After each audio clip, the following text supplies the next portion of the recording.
मरणकाल की व्यथा। शरीर जन्म से लेकर मरण पर्यंत निरंतर साथ रहता है। उसी की सहायता से इच्छानुकूल कार्य बन पड़ते हैं। उसी की इंद्रियां हैं जिनके माध्यम से विविध प्रकार के रसास्वादन करने का अवसर मिलता है। उसका एक अवयव मस्तिष्क बुद्धिमत्ता के भंडागार की भूमिका निभाता है। सौंदर्य, आकर्षण, स्वभाव आदि शरीर की ही विशेषताएं हैं जिनसे अनेक लोग प्रभावित होते और मित्र सहयोगी बनते हैं।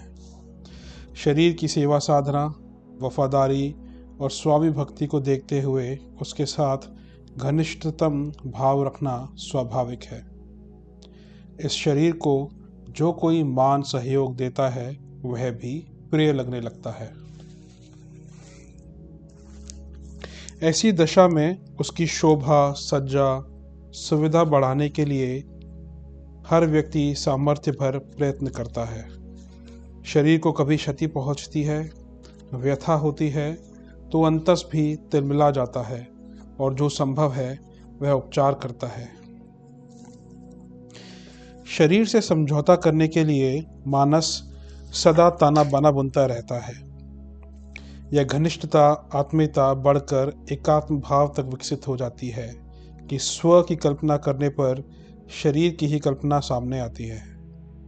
आमतौर से मनुष्य अपनी मूल सत्ता शरीर को ही मानता है और उसी के सुख दुखों से प्रभावित, खिन्न या प्रसन्न रहता है। आत्मा का अस्तित्व शरीर से भिन्न मानने की चर्चा जब तक जानकारी क्षेत्र तक ही सीमित रहती है, उसकी सघन अनुभूति कदाचित ही किसी को कभी होती होगी। यदि होती तो आत्मज्ञान, गौरव, स्वरूप और लक्ष्य भी उभरा होता और इस प्रयोजन के लिए कुछ ना कुछ ऐसा किया होता जिसे देखकर उसकी आंतरिक बोध क्षमता का पता चलता। आत्मानुभूति का अर्थ ही शरीर के लिए लगाव में कमी आना है। शरीर जब बिराना लगने लगता है तब यह सूझती है कि यह किसका है और क्यों। इन प्रश्नों का उत्तर धर्मशास्त्र और तत्व दर्शन एक ही देते हैं कि काया माया भगवान की है। उसे जीवात्मा के पास इसलिए छोड़ा गया है कि वह लक्ष्य प्राप्ति की लंबी यात्रा को इस वाहन पर बैठकर सरलतापूर्वक पूरी कर सके। यह एक धरोहर है जिसे ब्याज समेत वापस किया ही जाना है। कोषाध्यक्ष की तिजोरी में धन भरा रहता है पर वह उसके निजी प्रयोग के लिए नहीं होता। उसे तो गिने गांठे वेतन से ही गुजारा करना पड़ता है। जमा राशि तो सरकारी प्रयोजन के लिए अथवा शासकीय कर्मचारियों के वेतन भत्ती आदि के लिए होती है। मनुष्य शरीर की क्षमता गुजारे की परिधि से बाहर है। पशु, पक्षी, कीट पतंग अपने शरीर से निजी गुजारा भर ही कर पाते हैं, पर मनुष्य तो विशालकाय जलयान की तरह है जिस पर ढेरों यात्री बैठाए जा सकते हैं और टनों माल ढोया जा सकता है। इसका तात्पर्य इतना ही है कि निजी चरित्रचर्या और विचारणा में उच्च स्तरीय दृष्टिकोण का समावेश हो। अपूर्णता के जितने छिद्र बाकी हैं उन्हें भरा जाए। इसके अतिरिक्त विश्व उद्यान को सुविकसित, सुरम्य बनाने के लिए अपने समूचे कौशल का सुनियोजन किया जाए। उद्देश्य का ध्यान आते ही आत्मा का स्वरूप और हित सूझ पड़ता है। तब व्यक्ति को आत्म परिष्कार और लोक कल्याण के आधार हेतु सत्प्रवृत्ति संवर्धन ध्यान में आने लगता है। तराजू के जिस पलड़े में वजन ज्यादा होता है वह नीचा हो जाता है और हल्के को ऊपर उठना पड़ता ही है। जब आत्मा की सत्ता गरिमापूर्ण हो तो उसी के हित साधन को प्राथमिकता देनी होगी। उच्च स्तरीय जीवनचर्या का ताना बाना बुनना पड़ेगा। ऐसी दशा में शरीर की उतनी ही उपयोगिता समझ में आती है जितनी की वस्तुतः वह है। तब आत्मा को वरीयता देनी पड़ती है और यह प्रयत्न करना होता है कि इस प्रतिद्वंद्विता में आत्मा के कलेवरों को अपना ना जाना जाए, साथ ही शरीर की निर्वाह प्रक्रिया में भी कमी ना पड़े। उचित आवश्यकता का पैमाना यही है कि औसत नागरिक जिन साधनों में गुजारा चलाता है उतने में ही अपना काम चलाया जाए। इसका तात्पर्य यह होता है कि पुण्य परमार्थ के लिए पर्याप्त अवसर अवकाश निकल आता है। तब मनुष्य देखने में सामान्य होते हुए भी असामान्य स्तर का देवोपम जीवन जीने लगता है। परमार्थ का पलड़ा भारी पड़ता है और उसकी तुलना में स्वार्थ अधर में टंगा हुआ रहने लगता है। जब जीवनचर्या में इस प्रकार का हेरफेर हो तो समझना चाहिए कि तत्वदर्शन मात्र जानकारी का, कथा प्रवचन का विषय न रहकर यथार्थ भरी अनुभूति बन गया।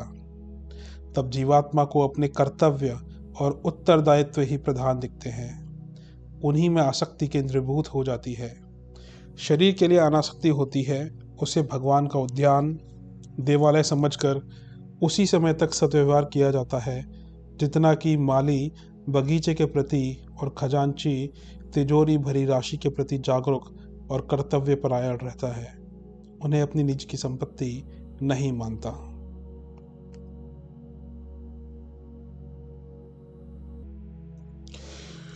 पुजारी का एक मंदिर से दूसरे मंदिर में, माली का एक बगीचे से दूसरी बगीचे में स्थानांतरण कर दिया जाए तो इससे उन्हें कोई आपत्ति तो नहीं होती।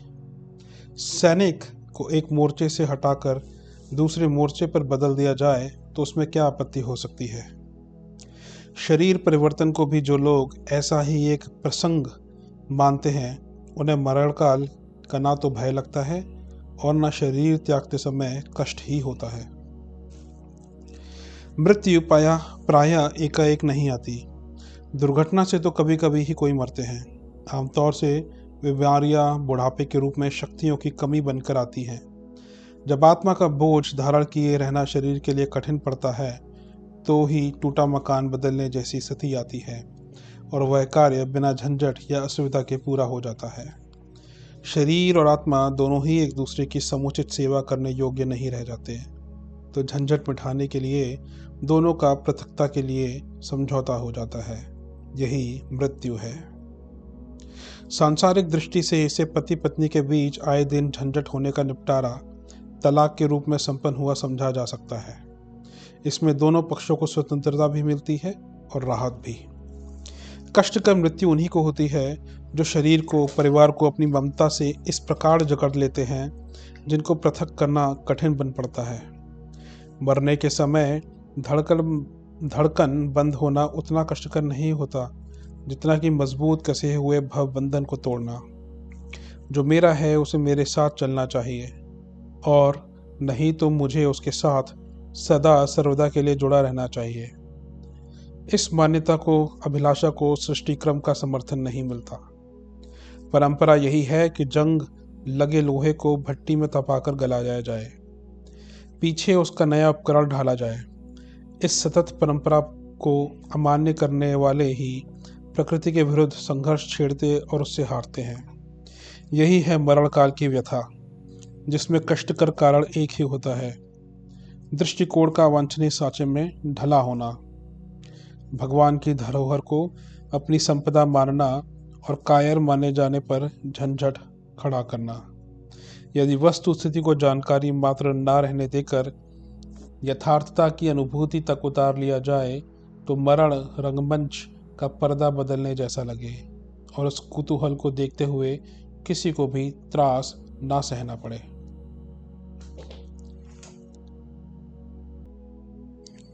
देशबंधु चित्तरंजन दास ने मृत्यु के समय एक कविता लिखी थी जिसके भाव हैं: मेरे ज्ञानाभिमान की गठरी मेरे सिर से उतार ले, मेरी पुस्तकों की गठरी मेरे कंधों से नीचे उतार ले। इस बोझ को उठाते उठाते मैं अब बहुत जीर्ण शीर्ण हो गया हूँ। मुझ में जान नहीं है, मैं बहुत थक चुका, मेरे बोझों को उतार लो प्रभु। अब वेद की आवश्यकता है न वेदांत की, अब तो सब कुछ भूल जाने दो प्रभु। अब मुझे आपका वह राज्य दिखाई दे रहा है प्रभु, मैं तुम्हारे कुंज के द्वार पर खड़ा हूँ। अपने निर्वाणोन्मुख दीपक को प्रज्वलित करने के लिए तेरे द्वार पर आया हूँ भगवान। जो मृत्यु का मर्म जानते हैं वे इसी तरह मृत्यु को देखकर कविता रचने लगते हैं, जैसे वसंत की बहार को, बरसात की रिमझिम को, पक्षियों के कलरव को देख सुनकर। प्रिय के धाम में प्रवेश पाने का अवसर है मृत्यु। पीहर में माँ की ममतामयी गोद में मोद मनाने, आह्वात प्राप्त करने की मंगल वेला है मृत्यु। इसीलिए तो सुकरात मरते समय अमृतत्व का आस्वादन कर रहा था, अपने शिष्य को हंसी खुशी में मृत्यु का अर्थ समझा रहा था। संत तुकाराम कीर्तन करते करते मौत की गोद में सो गए। गेटे अधिक प्रकाश की चकाचौंध में ही लीन हो गए। लोकमान्य ने यदा यदा ही धर्मस्य वाला श्लोक बोलते बोलते आंखें मूंद ली। दयानंद प्रभु इच्छा की पूर्ति का स्मरण करते हुए अनंत में विलीन हो गए। महात्मा बुद्ध आत्मदीप का अर्थ बताते हुए चल बसे। बापू हे राम कह रहे थे। स्वतंत्रता संग्राम के असंख्य सेनानी अहले वतन की याद में मस्ती भरे तराने गाते हुए मृत्यु की गोद में कूद पड़े। हंसी खुशी के साथ मौत का आलिंगन करने वाले अमर लोगों की कथाओं से इतिहास भरा पड़ा है। मृत्यु से डरने वाले ही जन्म मरण को बंधन समझते हैं, उससे पीछा छुड़ाने के लिए नाना प्रयत्न करते हैं। लेकिन जो मृत्यु का रहस्य जानते हैं, उनके लिए जीवन मरण एक खेल है। महात्मा बुद्ध ने कहा था, मुझे निर्वाण मोक्ष नहीं चाहिए, मैं तो बार बार जन्म लेता रहूं दीन दुखी लोगों की सेवा के लिए। हमारे संत ऋषि और महर्षियों के लिए मृत्यु आनंद का पर्व है। शांति के अपार सागर में छलांग लगाने की शुभ वेला है। चैतन्य महाप्रभु आनंद की मस्ती में मतवाले होकर सागर में कूद पड़े थे। स्वामी रामतीर्थ के लिए मृत्यु भागीरथी की धरा में अपनी गोद फैलाए बैठी थी। माँ की सुख कर गोद को देखते ही स्वामी जी मचल उठे और कूद पड़े। उनके लिए दीपावली का पर्व बनकर आई थी मृत्यु के क्षण ही जीवन की परीक्षा का समय होता है। इसी समय मालूम पड़ता है कि व्यक्ति ने पिछला जीवन कैसे बिताया। जो मरते समय रोएगा, हाथ पैर फेंकेगा, छटपटाएगा, तो समझा जाएगा कि इस व्यक्ति ने सारा जीवन रोते कलपते इधर उधर मृग मरीचिका की ललक में भागदौड़ करके बिताया है। जो मृत्यु के समय हंसेगा, जिसके चेहरे पर शांति, प्रसन्नता, आनंद की रेखाएं फूट पड़ेंगी, उसका जीवन सफल माना जाएगा। महापुरुषों की मृत्यु भी अलौकिक होती है। उन क्षणों में एक अपूर्व पर्व जैसा वातावरण बन जाता है। धरती पर दो आत्मीय व्यक्तियों के मिलने का अवसर कितना सुखद बन जाता है। मृत्यु के अवसर पर तो आत्मा परमात्मा के दरवाजे पर पैर रखती है। प्रेमी अपने प्रियतम से मिलता है, भक्त अपने भगवान से, पुत्र अपनी माता से। इसलिए मृत्यु के समय भी आनंद का, उल्लास का वातावरण होना ही चाहिए। मृत्यु एक पर्व है, जन्म जैसा ही। मृत्यु के अवसर पर मनुष्य की स्मृति बहुत साफ हो जाती है। समय और पक्ष विपक्ष की धूल हट जाती है। उस समय जीवन भर के कर्म एवं घटनाएं सिनेमा की दृश्यावली की तरह एक एक करके स्मृति पटल पर आने लगती हैं। जिसने जीवन का सही सही उपयोग किया होता है, उसे मौत के समय शांति मिलती है, संतोष होता है। जिन्होंने व्यर्थ ही अपने जीवन धन को लुटा दिया, दुरुपयोग किया, उन्हें घोर पश्चाताप, असंतोष की आग में जलना पड़ता है। देखा जाता है कि इस तरह के लोग मरते समय बड़ी मानसिक यंत्रणा और कष्ट अनुभव करते हैं, मरने में बड़ा लंबा समय लेते हैं।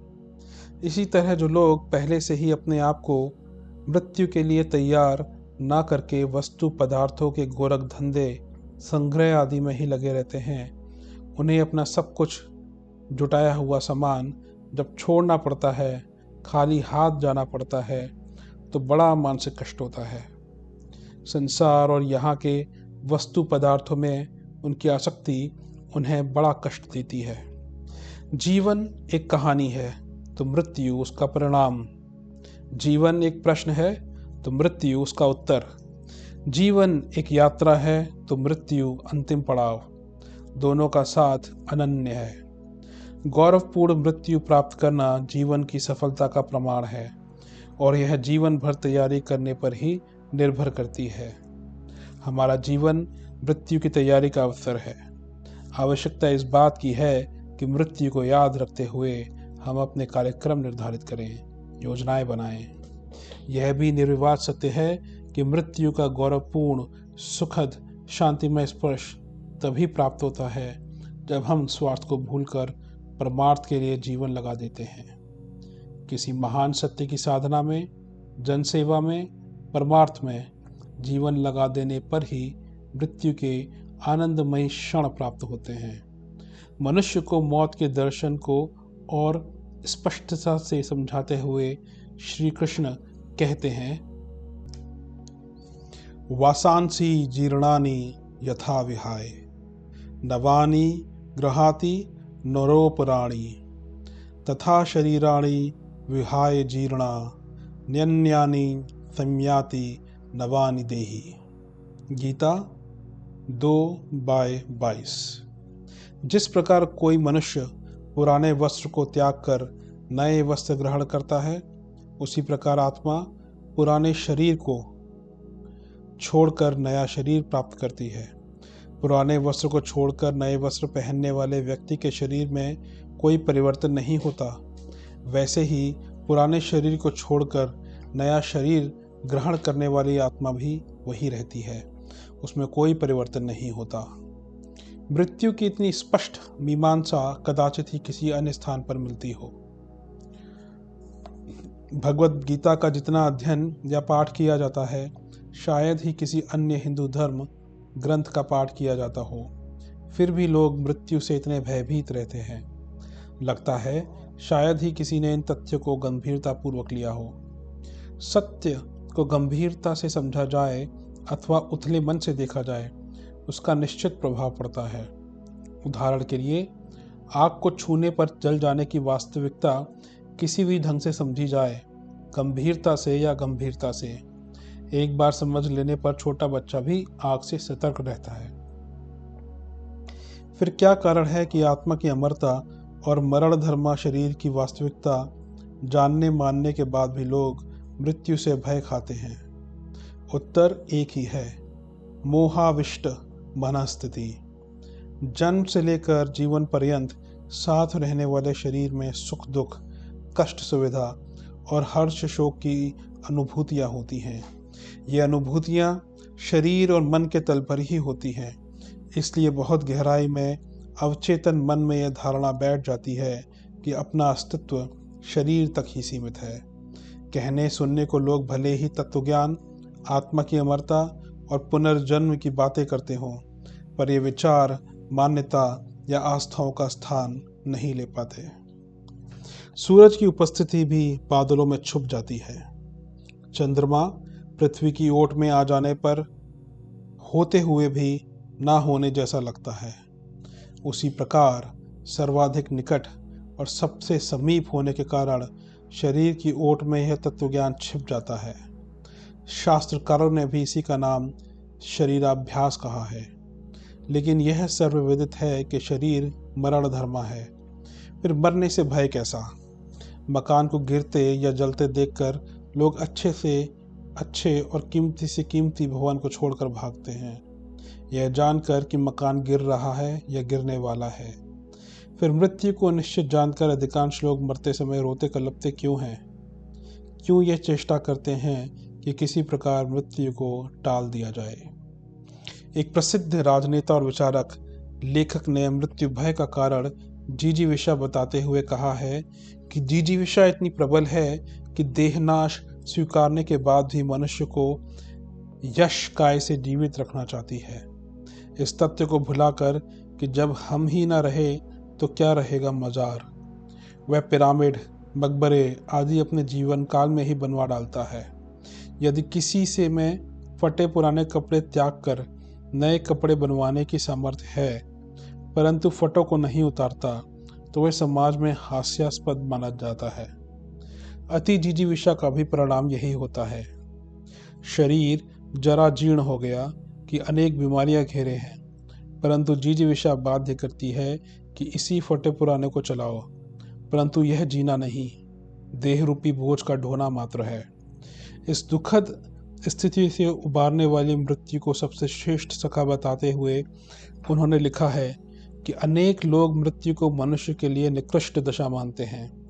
मुझे वृद्धावस्था बदतर प्रतीत होती है। मृत्यु सर्वोत्तम मित्र है जो बुढ़ापा रूपी शत्रु जनित सभी कष्टों से उबार लेती है। किसी महामेधावी को जरा जीर्ण होकर सठियाई बकवास करते देखा जाना, किसी देवोपम सौंदर्यशाली शरीर का घृणित होकर लकुटी के सहारे चलते देखा जाना और सदा उन्नत मस्तक को दैहिक एवं मानसिक दोनों दृष्टियों से झुका देखना एक ऐसी त्रासदी है जिस पर जितने भी आंसू बहाए जाएं थोड़े ही होंगे। जिजीविषा के अतिरिक्त मृत्यु भय का एक और कारण है भविष्य के प्रति अनिश्चय। यह सोचकर कि अगले जन्म में न जाने किन परिस्थितियों में रहना पड़े। इस जन्म में यदि परिस्थितियां सुखद हैं, साधन सुविधाएं पर्याप्त मात्रा में उपलब्ध हैं, तो यह आशंका सताने लगती है कि पता नहीं अगले जन्म में भी वैसी ही साधन सुविधाएं मिलेंगी अथवा नहीं। यदि कोई मनुष्य दुखद परिस्थितियों में रह रहा है तो सोचता है कि क्या मालूम अगले जीवन में इससे भी बुरी स्थिति में रहना पड़े। यद्यपि कर्मफल का सिद्धांत अपने स्थान पर अटल और ध्रुव सत्य है, फिर भी लोग इस बात का निर्णय नहीं कर पाते कि कौन से कर्म का अच्छा फल मिलेगा और कौन से कर्म का बुरा। इसलिए मृत्यु के बाद का यह संशय मनुष्य को मरणोत्तर जीवन के प्रति तरह तरह की शंका कुशंकाओं से भरभीत करता रहता है। जो भी हो, मृत्यु के प्रति भय ना उचित है और ना आवश्यक। किसी स्थिति का निराकरण कर पाना वास्तव में संभव है तो उसकी चिंता भी की जानी चाहिए। मृत्यु से किसी प्रकार छुटकारा नहीं है तो उसकी चिंता करना भी व्यर्थ है और उससे भयभीत रहना भी। मृत्यु परम सखा है क्योंकि वह जरा जीर्ण काया के कारण होने वाले संत्रास से छुटकारा दिलाती है। बच्चों के वस्त्र फटने लगते हैं, पुराने हो जाते हैं तो अभिभावक नए वस्त्र तैयार कराते और पुराने फटे वस्त्रों को उतरवा कर नए कपड़े पहनाते हैं। प्राणी मात्र के अभिभावक वरुणालय परमात्मा ने भी जीवों के लिए इसी प्रकार की व्यवस्था कर अपनी करुणा का परिचय दिया है। बच्चे भी पुराने वस्त्र उतार कर नए वस्त्र पहनते समय उल्लास से भर उठते हैं, तो क्या मनुष्य का बौद्धिक और मानसिक स्तर बच्चों से भी पिछड़ा हुआ है, जो मृत्यु की वास्तविकता को जानकर उसे नए जीवन की तैयारी का सूत्रपात समझकर भी दुखद घटना के रूप में लेता है और आजीवन उससे बचने की निष्फल चेष्टा करता है। मृत्यु की अनिवार्यता के साथ जुड़ा हुआ है पुनर्जन्म का तथ्य, एक ऐसा स्वर्णिम सिद्धांत जिसे सोने में सुहागा ही कहना चाहिए। Thank you.